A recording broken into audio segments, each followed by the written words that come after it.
Today I am going to show you the logic of Tribonacci series. Of course, I will write a program of Tribonacci series using Python also, and I will show you.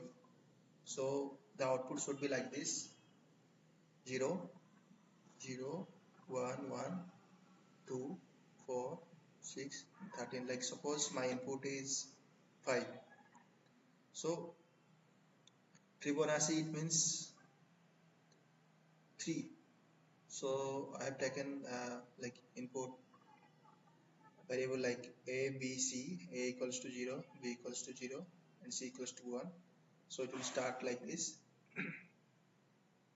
0 plus 0 plus 1, 1, then 0 plus 1 plus 1, 2, 1 plus 1 plus 2, 4, 1 plus 2 plus 4 equals to 7, and 2 plus 4 plus 7 equals to 13. So the output will be like this.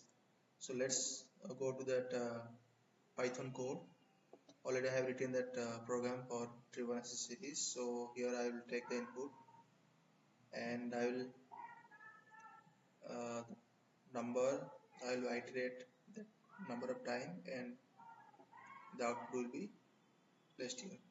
So let me click on this and then taking the number 5, then click on enter. Here you can see this same as this. Hope you all are clear. Thank you.